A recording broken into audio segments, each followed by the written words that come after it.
What are politicians trading in the stock market? What stocks is Congress buying? Sorry to step on your balls, but they're definitely not buying your favorite stock. When I say politicians, I'm talking about the folks on the Senate committees and United States House of Representative committees trading and investing in companies. Sometimes I feel like some of them are more occupied with trading stocks than they are in getting things done on the Hill. But you can't judge them because so are you. Even when you're at work, you're checking how GameStop stock is doing, but the difference is you're not representing the people, and you also have very small feet. Did you know members of Congress are required to disclose their personal finances because they are public servants, and that law is called the Stock Act, so we can see what their portfolios look like. But I hear you. Your wife's boyfriend makes a good argument. Why would anyone care what investments our leaders are making? Are you kidding me? Our politicians are subject matter experts on certain aspects of our society and economy. They literally serve on committees that are very specific, like energy, natural resources, technology, banking, etc. Some people believe that this knowledge allows them to make educated and best guess moves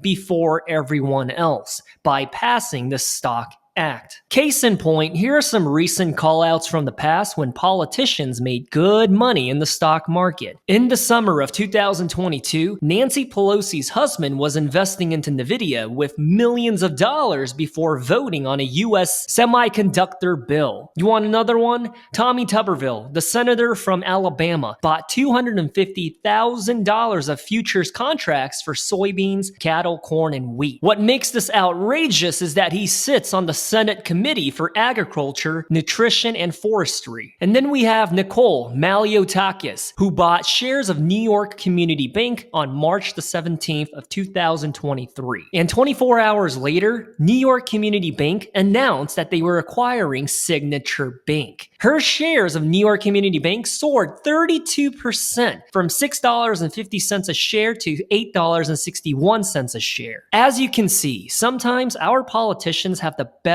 timing in the market. What do they see that we don't? Maybe they're just really lucky at guessing which companies will skyrocket. Not a fat chance is it just luck. If you think it's just luck, you probably also believe in the tooth fairy. So let's go ahead and see what's been happening lately. So right now I'm on a website called Capital Trades, and essentially this website shows us public information that our Congress folks are filing once they buy or sell an investment. And it's important to call out that these politicians, they have up to 45 days to publicly disclose what stocks they traded. For instance, they could wait until 40 days before telling the public that they went all in on Realty Income Corporation. All right, everyone. So right now I'm on Market Beat, Congressional Trading History, and you can find this easily on Google. Just type in Market Beat and then type in Congress. You'll land upon this page. And you want to click this button right here, Date Filed, so you can see the most recent transactions. So on March the 19th, Mitch McConnell bought about, I don't know, let's say like $8,000 to $10,000 of Wells Fargo. I have no idea why he would invest into Wells Fargo, but maybe he knows something that we don't. And he actually bought this stock on March the 5th, but he filed it 2 weeks later. And as we scroll down, let's see if there's anything else that we recognize. All right, Thomas Keene, House of Representatives, a Republican from New Jersey, bought Nike roughly $8,000 to $10,000 worth on February the 22nd. And what's funny is after he invested into Nike, the price dropped by negative 4.1%. And actually, Nike reported their earnings today, and they said that their sales forecast is not going to be too hot this year because they're expecting and anticipating lower sales in China. Not good. All right, Shelly Capito bought Medtronic. This is a really good company. I'm not sure why they would sell out of it, but I'm going to have to do a deep dive on Medtronic in the future. And then we have Tommy Tuberville. He sold out of KeyBank on February the 12th. Let's see, anything else? Starbucks. So Shelly Capito bought into Starbucks. And let's go ahead and assume that he bought maybe like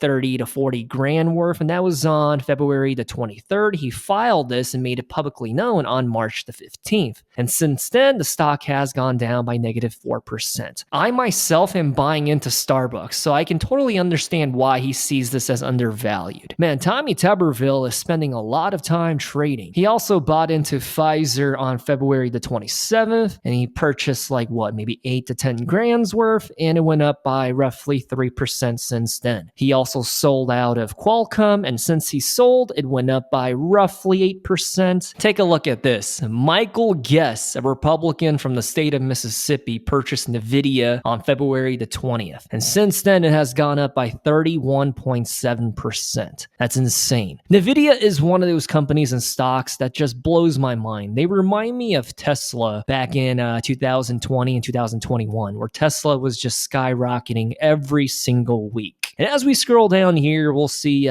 Pete Sessions. He bought into Microsoft on February the 7th, and since then it has gone up by 3.7%. He also purchased Costco and Apple. I don't know who Pete Sessions is. I just know he's a Republican from the state of Texas, and I don't know his investing strategy, but I like what he's doing. He's buying good dividend compounders with cheese. And as we scroll down here, let's see if there's Nancy Pelosi. She purchased Palo Alto Networks, roughly, I don't know, if you combine both of these together, maybe like $1 million worth back on February the 12th and February the 21st. And since then, the lot that she purchased on February the 12th, about $800,000 worth, that has gone down by negative 22%. And I'm assuming as it dipped further and further, she decided to buy even more because this amount has gone up by 9.8%. So maybe she knows something that we don't, and that's why she believes that Palo Alto is undervalued. I mean, doubling down and buying the dip just signifies that you truly believe in the future of the company, right? And then look right here. Victoria bought into Simon Property Group, which is a REIT responsible for shopping malls. Kevin Hearn bought into JP Morgan Chase. James Calhoun bought into IBM. Well,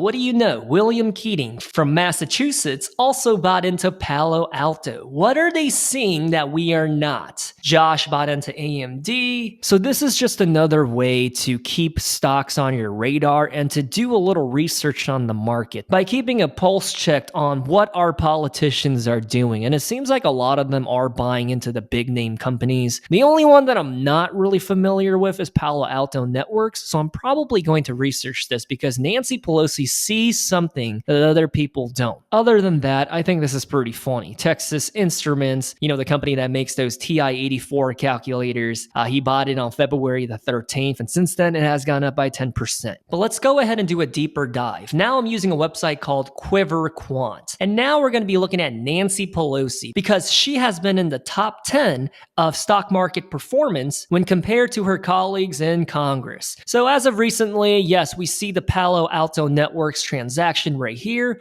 She purchased a lot of Nvidia. She bought 50 call options for Nvidia. And since then, it has gone up by 62%. Going back to her little recent trades, she bought a lot of Microsoft. She bought and sold out of Apple. She jumped out of Netflix. She sold out of Google, Roblox. She sold out of Disney. She sold out of PayPal. Let's go ahead and take a look at her current portfolio holdings. So as of right now, she has up to $25 million invested into Google, up to $25 million invested into Microsoft. Same with Amazon, same with Apple. So it seems like she's invested into all the big name companies. She's even invested into Tesla, which is kind of funny. And then there's Block. Well, this one is questionable. She's invested into AT&T. So I'm going to go ahead and say out of those three resources, this one is probably the best one. My question to you, if you made it to this point in the video, did your favorite congressperson invest into your favorite stock? You can visit one of those three resources to check it out, right? And should politicians even be allowed to invest? No, but really, if you look up to a congressperson and you idolize them, we need to get you some better hobbies. Hobbies outside of drinking, video gaming, and showering naked.